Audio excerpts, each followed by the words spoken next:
Anda kembali menyaksikan Closing Bell dan kita ke informasi terkait mengenai sektor ekonomi kreatif. Ikraf ini menjadi satu dari penyokong pertumbuhan ekonomi di Kota Malang, dan di tengah pandemi COVID-19, ekonomi Kota Malang ini tumbuh dalam kisaran 3,83 hingga 4%. Industri kuliner, subsektor makanan siap saji dan juga frozen food menjadi penyumbang pertumbuhan terbesar, apalagi ditambah dengan penjualan melalui sistem online.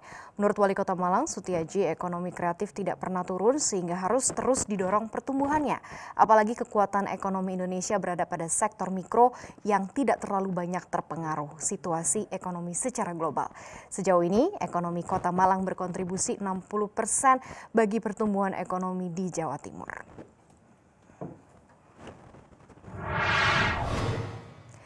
Dan untuk mengulas bagaimanakah kondisi perekonomian Kota Malang saat ini tetap bisa tumbuh di tengah kondisi pandemi COVID-19, saat ini sudah hadir di studio CNBC Indonesia Wali Kota Malang Sutiaji. Makanya kita dengan protokol kesehatan lengkap. Selamat sore Pak Sutiaji, Pak Wali Kota. Kita dengan protokol yang lengkap. Sudah dengan distancing begitu ya, jauh dan juga face shield begitu ya, ini pasti keamanannya juga terjamin. Tapi menarik untuk mengetahui seperti apa sebenarnya kondisi terkini Kota Malang, karena datanya sangat bagus, pertumbuhan ekonominya sangat bagus.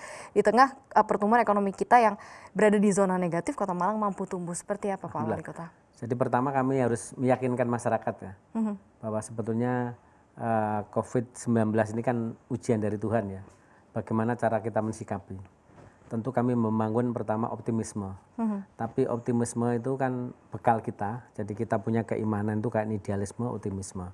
Tapi tidak bisa namanya optimisme itu harus tidak disertai dengan ikhtiar. Maka ada sebuah modal keyakinan, idealisme yang kuat, bahwa kita maknai bahwa yang namanya COVID-19 ini adalah ujian bagi kita, tapi tidak ada kalimat yang ujian itu kan pasti nanti ada jalan keluarnya. Jalan keluarnya gimana? Ya tentu kita harus pakai protokol COVID, ya. Jadi physical distancing seperti kita saat ini, ya. Terus kita biasakan pola hidup yang sehat, ini yang kita kuatkan. Sehingga masyarakat ini yang kita kuatkan dulu. Ketika masyarakat kuat, maka diajak untuk menjalankan sesuatu itu enak. Di saat masyarakat kita sudah lumpuh, bahwa dihantui dengan persoalan-persoalan ini, yang memang sebelumnya saya kira orang hidup sudah banyak persoalan, tapi ini kan persoalan-persoalan makro yang tidak ditemui ketika pada posisi-posisi normal gitu loh. Berbeda permasalahannya gitu ya Pak. Nah, tentu kami menguatkan dengan banyak cara ya. Saya lihat tipologi masyarakat kami ya, ada masyarakat yang memang di sini adalah masyarakat urban yang tingkat pendidikannya insya Allah sudah terasimilasi dengan banyak mahasiswa. Ada masyarakat paternalistik, yang masyarakat paternalistik dan saya yang key people aja.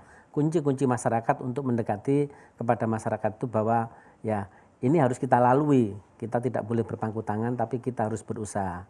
Yang namanya pandemi ini kita harus ekstra ya. Asalnya kita bisa santai-santai, tapi saat ini kita tidak bisa santai-santai. Ini bekal awal kami. Bekal awal ya. Supaya masyarakat kita bisa kuat gitu ya, bisa kuat, Pak Wali Kota ya. Kalau kita mundur ke situasi sebelumnya kan dulu pernah Pak Wali Kota kalau tidak salah juga sempat ingin supaya lockdown itu secara nasional dan sempat menyarankan begitu ya, karena kita juga lihat beberapa kota di beberapa negara besar pun melakukan hal yang sama. Tapi sekarang kayaknya agak-agak melawan nih kalau mau ada jilid keduanya nih ya. Seperti apa Pak Wali Kota?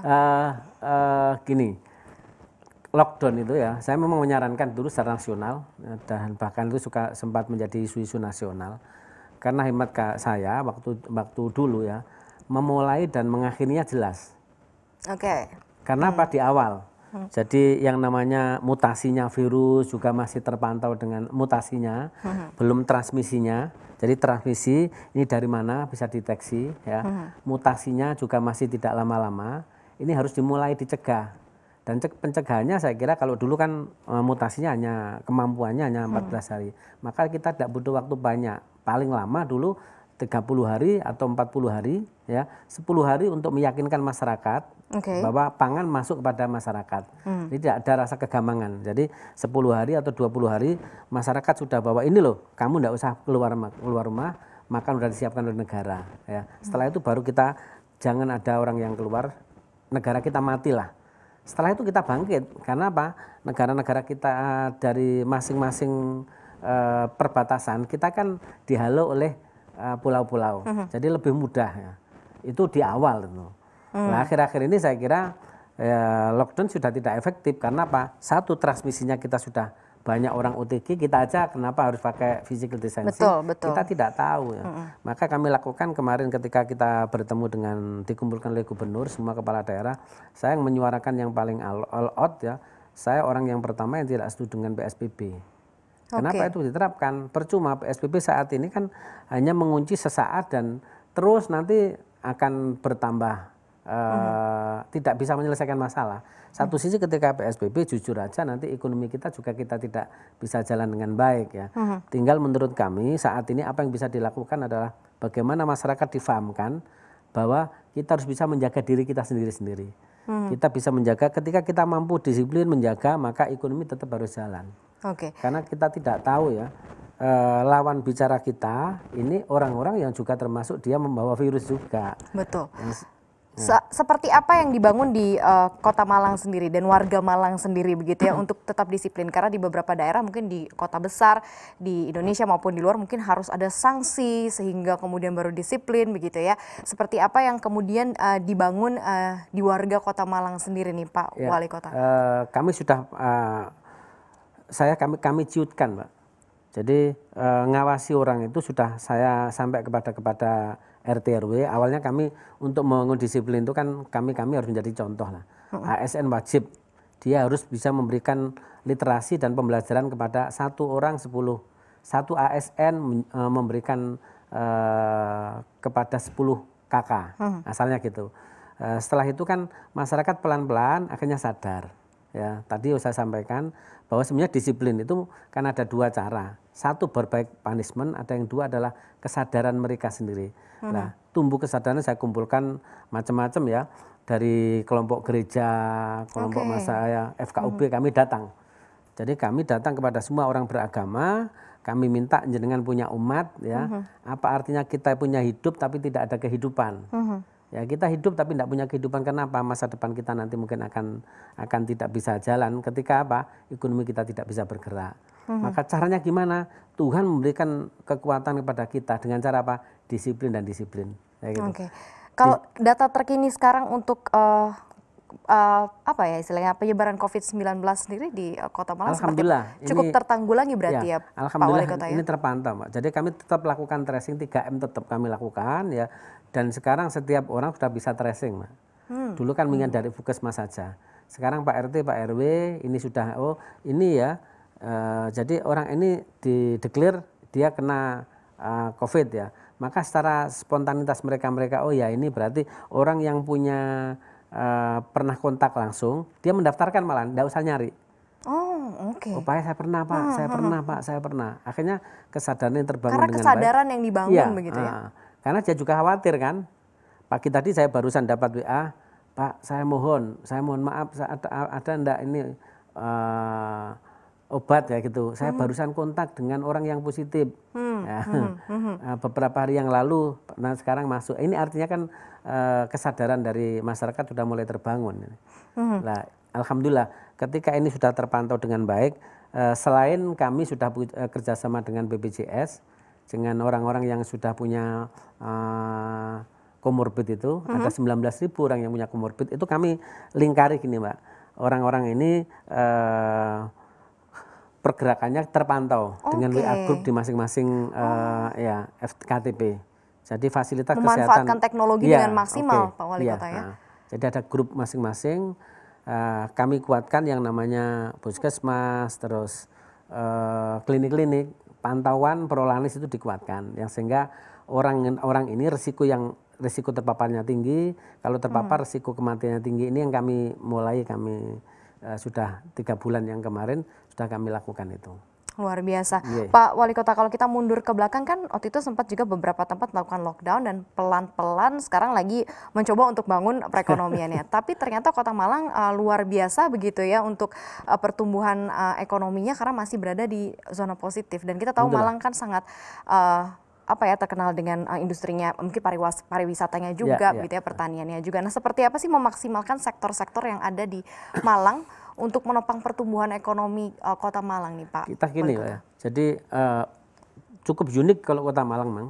Jadi Kota Malang itu kota kecil tapi memang banyak dihuni oleh mahasiswa. Setelah saya kemarin kan gini, awalnya ini sampai belok dikit ya, di saat perguruan tinggi, ada 2 perguruan tinggi PTN yang mau ujian, yang mau penerimaan mahasiswa baru, ya, yang harus pakai dia harus pakai luring ya. Maka saya sampaikan, coba dilihat ya, berapa mahasiswa yang mau daftar, yang mau masuk di sini. Ternyata waktu itu kurang lebih 40.000. Terus dia dicek, ternyata dari 40.000 itu sudah ada 60% dia udah berada di Kota Malang.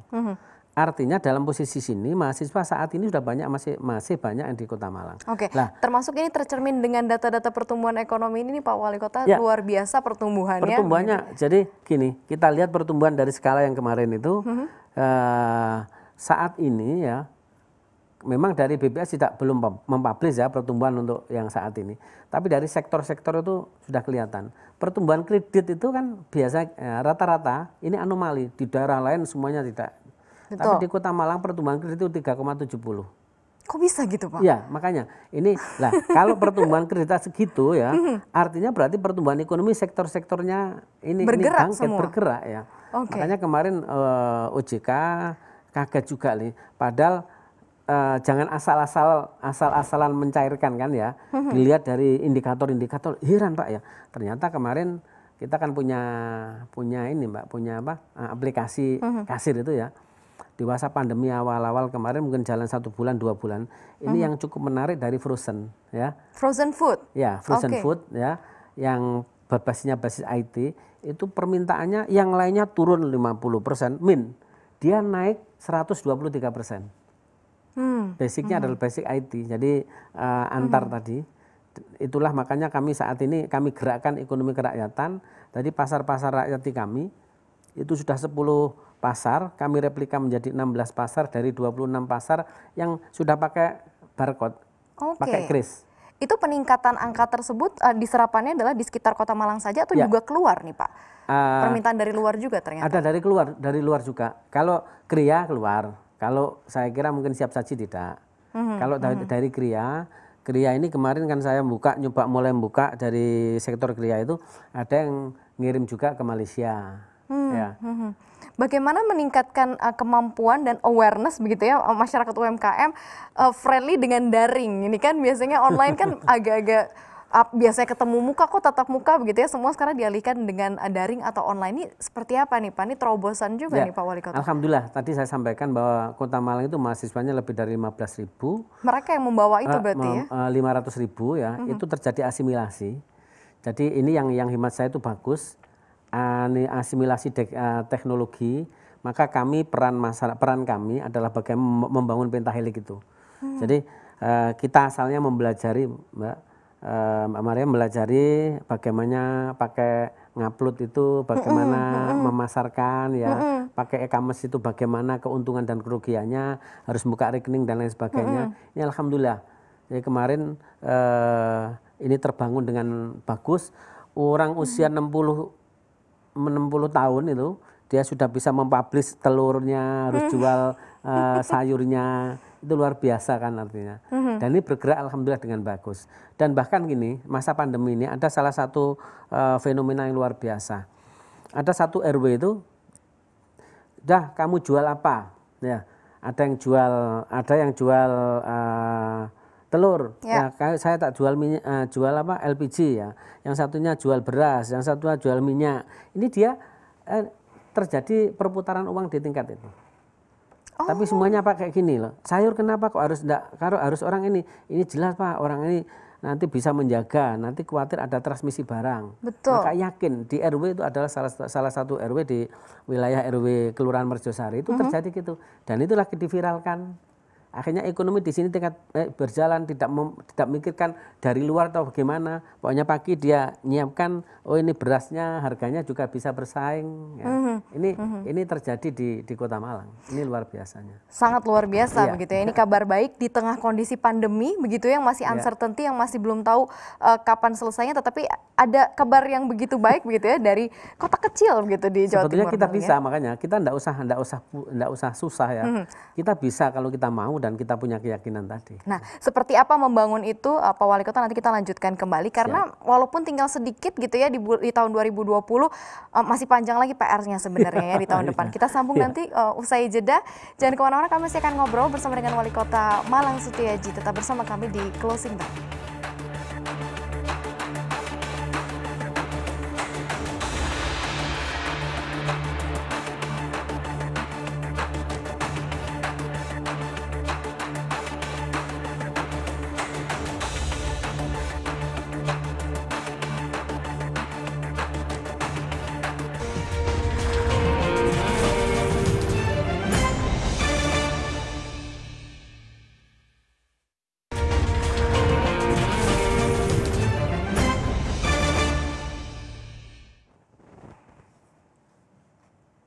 Anda kembali menyaksikan Closing Bell dan kami lanjutkan kembali diskusi bersama dengan Wali Kota Malang Sutiaji. Ini seru sekali begitu ya karena ada kabar baik. Saya senang sekali karena hampir setahun ini saya membawakan acara kabarnya nggak ada yang baik. Pak Sutiaji datang begitu ya dengan informasi yang sangat baik. Nah kalau kita lihat ini kan ada beberapa data-data pertumbuhan ya di data Juli ini 2020. Ada perdagangan yang naik, pengolahan naik, kredit rumah tinggal juga naik ya, konstruksi naik. Tidak ada tergambar daya beli yang surut ternyata kalau di sana ya. Seperti apa sih Pak, apa ya informasi realnya begitu ya? Apakah memang sangat baik ataukah memang karena ya itu tadi tingkat kesadaran tinggi sehingga memberikan dampak yang baik terhadap keseluruhan sektor termasuk daya beli? Ya, awal-awal kami cemas, Mbak. Dan kecemasan seperti saya kan ini adalah replika dari kecemasan masyarakat awalnya. Gimana caranya itu membangkitkan tuh. Tapi alhamdulillah pelan tapi pasti kita tidak mungkin lah Tuhan berikan ujian itu tidak ada penyelesaiannya ya. Ini yang kami kuatkan terus menerus. Akhirnya masyarakat sudah mulai ada kesadaran ya bahwa di perdagangan itu ya di lapak-lapak semua itu begitu saya pakai rapid massal, swab massal, rata-rata mereka malah zero terpapar. Artinya mereka tingkat disiplin mereka tinggi.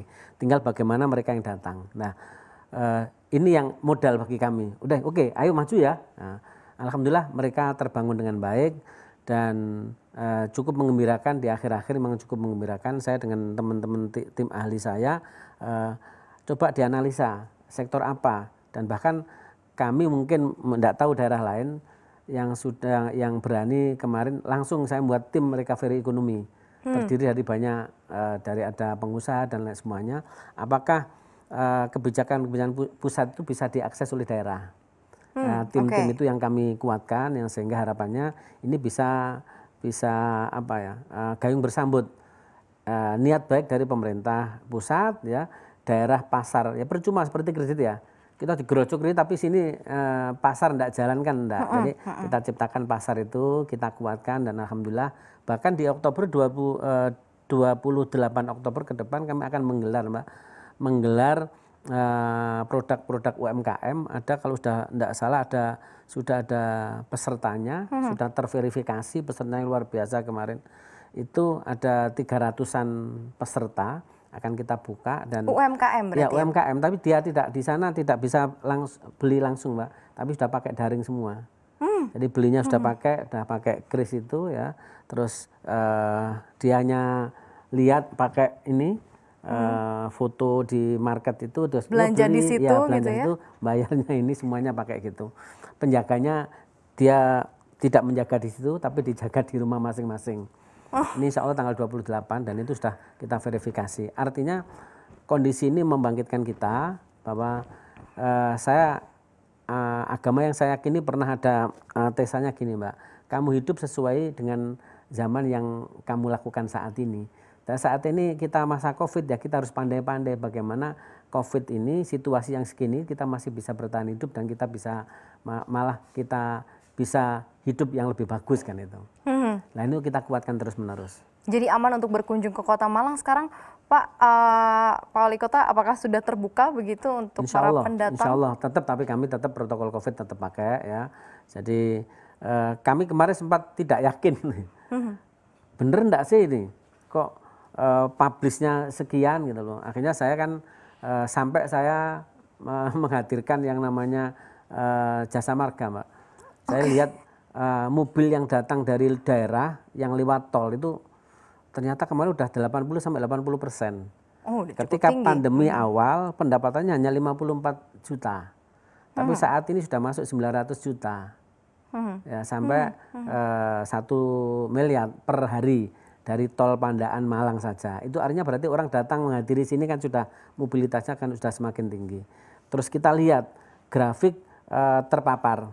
Nah, mestinya ya logikanya begitu banyak orang masuk sini kan konsekuensinya orang terpaparnya kan semakin tinggi. Betul. Tapi ini alhamdulillah kok semakin terpantau. Berarti kesadaran masyarakat ini semakin tinggi dan pernah kami survei Mbak. Kamu mati karena COVID atau mati karena kelaparan? Dia milih matinya kan lebih baik kami mati karena COVID ketimbang mati karena kelaparan. 64% dia mati karena COVID. Jadi dia berani keluar daripada saya mati karena kelaparan. Artinya bahwa kita harus apa yang disampaikan Pak Presiden antara gas dan rem ini harus kita kuatkan. Jadi kami selaku kepala daerah bagaimana kapan saya harus gas ya supaya ekonomi kita bisa jalan, tapi kapan kami harus ngerem supaya penyebaran COVID bisa terpantau dengan baik. Ini terus menerus akan kami lakukan. Dari pemerintah pusat sendiri kan segala macam stimulusnya sudah sangat baik sekali ya untuk Indonesia sampai ke akar rumput gitu ya, grassroots semuanya dapat. Seperti apa yang dijaga juga nih Pak Wali Kota, sinkronitas begitu ya dengan apa yang disiapkan pemerintah pusat sampai dengan pemerintah daerah begitu agar selaras karena kan ujung-ujungnya buat rakyat. Nah sejauh ini seperti apa nih sampai dengan bulan 10 ini begitu ya, apakah berjalan baik ataukah seperti kita apa? lihat Mbak, jadi BLT itu kenapa saya walaupun BLT dari pusat dan daerah kami kan tetap pakainya bulanan. Tidak boleh dicairkan 3 bulan sekali. Ya, kenapa? Ini biar yang namanya masyarakat kita jangan sampai euforia ketika dia buat banyak uang nih. Ini kan akan menjaga kontinuitas pertumbuhan ekonomi kita. Jadi beli makanan-makanan pokok untuk kebutuhan hidupnya, mana yang sekunder itu kita kesampingkan ya. Ini artinya nanti kan bisa menjadi ini untuk belanja masyarakat kita. Nah, berkaitan dengan masalah belanja modal ya, dari teman-teman ya. Saya asumsi saya gampang aja kok Mbak ya. APBN ya yang digerojokan ke daerah atau belanja daerah kami 3 daerah aja, Kota Malang, Kabupaten Malang dengan Kota Batu ini tidak kurang dari ada 6 triliun yang APBD-nya aja. Yang berputar ya APBD-nya. Belum lagi nanti ini vertikal, instansi vertikal. Saya kira ini perputaran uang kan luar biasa. Lah, ini aja kalau kita bisa mampu melihat pasar ya. Teman-teman kemarin dari UMKM coba saya paparkan ini loh. Ya, basicnya gini, bla bla bla saya sampaikan. Terus Kota Malang ini yang melek IT sekian ya, kurang lebih adalah 73% dan hampir rata-rata itu terdistribusi kepada semua warga. Artinya bahwa setiap kakak pasti ada yang punya melek IT. Ini pasar. Betul. Ya, ketika kita melek IT pasar, tidak ada pantangan COVID ini. Kamu bisa menjajakan itu kepada semuanya. Masa basicnya adalah basic e-commerce itu yang kita kuatkan. Ya. Karena apa? Yang melek IT sekian, tidak usah banyak-banyak, ngambil aja 30% dari 73% tadi, udah berapa? Ya, ini yang kami kuatkan dan alhamdulillah sekarang benar-benar di jalan, oh iya gitu. Berarti akan lebih teknologi sekali ke depan tampaknya ini Kota Malang yang disiapkan oleh Pak Wali Kota. Ya karena kita masih ini imat saya itu kok pembelajaran ya. Kita masuk pada Malang 4.0 itu bukan hanya wacana. Ini loh, ya, kita dituntut oleh situasi, mau nggak mau kita harus demikian. Maka ke depan yang saya kira menjadi primadona kan ekonomi kreatif ya. Ini betul. Yang menjadi akan menguatkan, tapi kami akan mengangkat memang UMKM dan insya Allah UMKM ini kan tahan Mbak, sudah tahan pukul lah. Karena basicnya adalah basic rakyat, perputaran uang dari rakyat untuk ke rakyat, sehingga kami di kami kan ada yang namanya 6 kebijakan, salah satunya adalah Malpro itu, Malang Pro terhadap produk lokal. Kami utamakan adalah produk-produk lokal yang akan kami kuatkan sehingga pertumbuhan sektor real nanti tetap bisa jalan ini. Seperti apa ke depannya untuk menggenjot ini? Karena kan memang yang kita harapkan adalah UMKM lebih masif lagi. Kalau kita lihat di krisis tahun 2008 atau 98 kan itu UMKM yang paling kuat justru. Kalau sekarang kan nyerangnya ke UMKM justru yang sangat repot. Nah, seperti apa kira-kira akan dimaksimalkan lagi nih Pak Wali Kota? Apalagi kita masih ada 3 bulan lagi gitu ya. Justru di saat kondisi seperti ini harusnya lebih disiplin, lebih ketat lagi, seharusnya jangan sampai kecolongan gitu kan, apalagi sudah ada data dan angka serta fakta yang juga sangat baik dari Kota Malang. Kami lakukan pentahelik, Mbak. Jadi keterbatasan ASN kami ya, maka kami harus menggandeng para akademisi dan pembisnis ya. Bagaimana UMKM tadi ya, dan komunitas UMKM tadi kita sudah punya catatan, ada berapa ribu UMKM yang sudah terbangun di kami, 19.000 UMKM yang kita ada ya skala yang masih mikro ya, ada yang kecil ya, ada menengah, ini saling gayung bersambut, satu. Yang kedua, tentu yang kita hadapi tidak sama di tahun 98, Mbak. Iya, betul. Ya. Pasar juga tidak sama, maka harus ada literasi ya. UMKM kami ini ketika kerjasama dengan perguruan tinggi, bagaimana proses produksinya dia sekarang sudah harus masuk pada teknologi. Harapannya kalau UMKM sudah masuk ke sana ya, mohon maaf, insya Allah kan tidak ada high cost ya, low cost, tapi high teknologi. Karena udah masuk low cost, high teknologi. High teknologi dan high quality ya. Harapannya kan, nah kenapa kalau saya menguatkan high quality? Karena pasar kita kan semakin hari kompetisinya kuat, semakin ini. Jadi walaupun produk UMKM, tapi kualitasnya kita bisa bersaing dengan produk-produk perusahaan besar kan itu ya. Nah ini harus kita kuatkan. Ketika kita hanya ngomong harus kuat, tapi tidak ada action secara langsung, dan kita tidak mau berbicara ini pasar mintanya, ya satu. Yang kedua, kami sekarang lagi membangun, Mbak. Jadi ada yang namanya BUMD yang nanti mengakomodir, karena kami harus mengatakan ada UMKM dia tidak punya basic, dia seorang pembisnis ya, dia hanya produksi dan produk-produk, maka nanti akan kita kuatkan itu.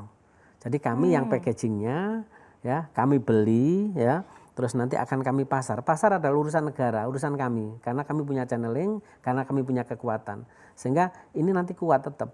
Jadi kamu produk kami nanti akan menjual. Karena kalau persoalan sekarang kan bukan hanya karena modal saja. Pasar juga channel harus, juga. Iya. Betul.